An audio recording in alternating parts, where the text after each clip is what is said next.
All right, diving in. Today, climate change. You guys really piled it on this time. Yeah, you weren't kidding about a deep dive. We've got a whole stack of YouTube videos here and even a transcript. Someone's serious about getting to the bottom of this. Well, good, because honestly, it's a topic that could make anyone's head spin. So much info out there. Exactly. And it seems like you want to understand it all the science, how it's hitting people worldwide, and what we can actually do about it. Which is great, because knowing it half the battle, right? Absolutely. But one thing's for sure, just glancing at these sources, it's getting pretty urgent. Like that BBC News video, they said 2024 had the fastest rise in CO2 like ever recorded.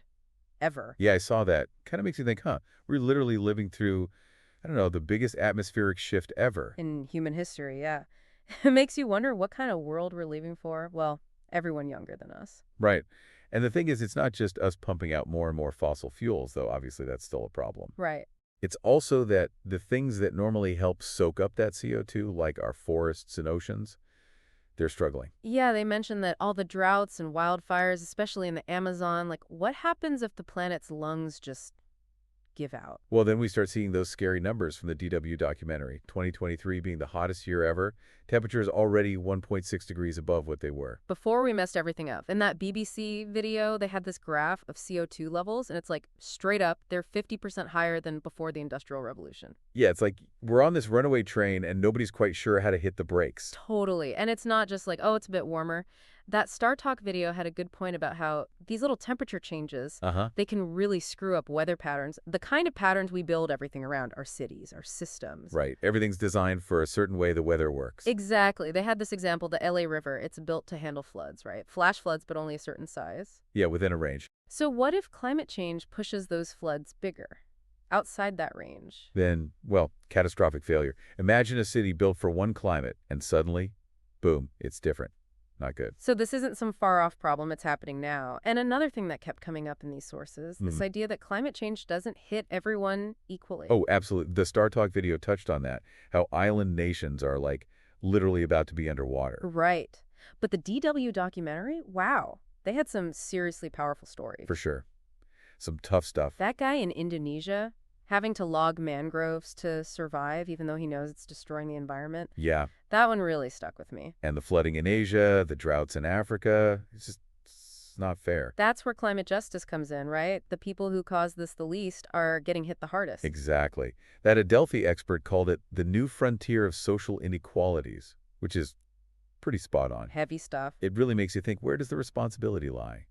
You know. Yeah, who's supposed to fix this? Right, like is it on the industrialized nations? They're the ones who pumped out most of the greenhouse gases, historically speaking. But the DW documentary basically said we're all in this together, both of the problem and the solution. True, true. But it's a tangled web, right? Like, where do you even start assigning responsibility? Well, they talked about individual carbon footprints. Right, and how different they are around the world. Yeah, they said someone in Kenya might have a footprint of like half a ton per year, but in Germany, it's closer to 8 tons. Huge difference. But then they also said Germany's been emitting for way longer, so historically they bear more responsibility. It's not as simple as just looking at today's numbers. Exactly. And then you got people like Peter Zeihan, that video we had. Oh, yeah. He was saying countries like Russia and China, yeah, they're big emitters, but they've got their own problems, like population changes, economic stuff, so maybe they can't prioritize climate actions the same way.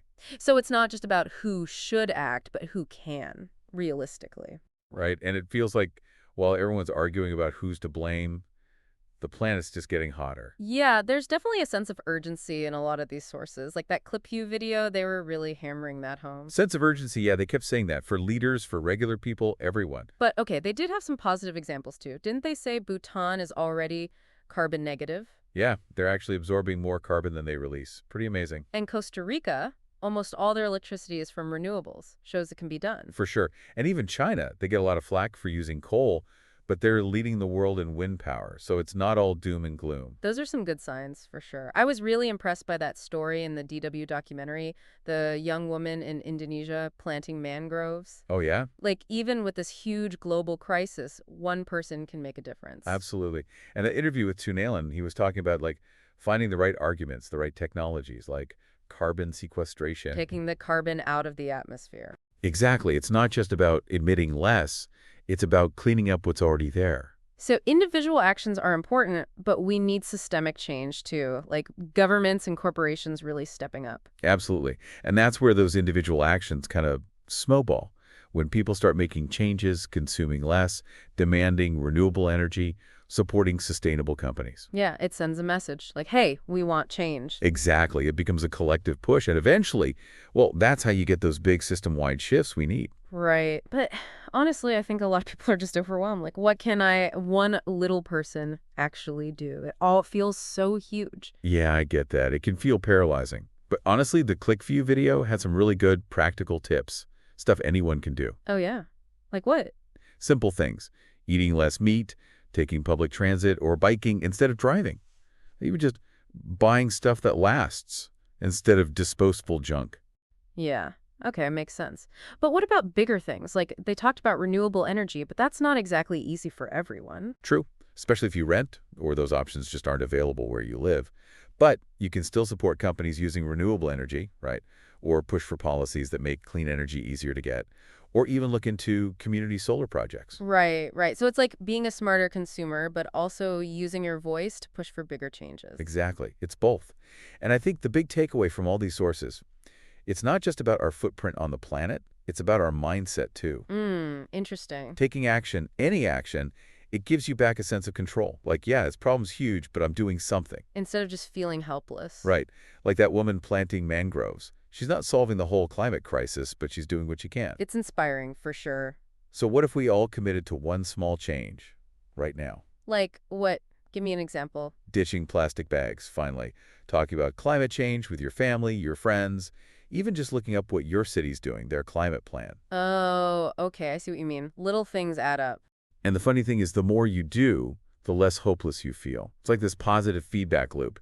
Action creates more action, and hope, well, that's contagious. Yeah, that makes sense. I keep thinking about that line from the DW documentary. We're all part of the problem, but we can be part of the solution too. Yeah. Exactly. It's a call to action, but it's also empowering. We have a choice. We do. So I guess to wrap up this deep dive, what small action can you, listening right now, take today? Might not seem like much, but remember those ripples. One small action can start a wave. Never underestimate your power to make a difference.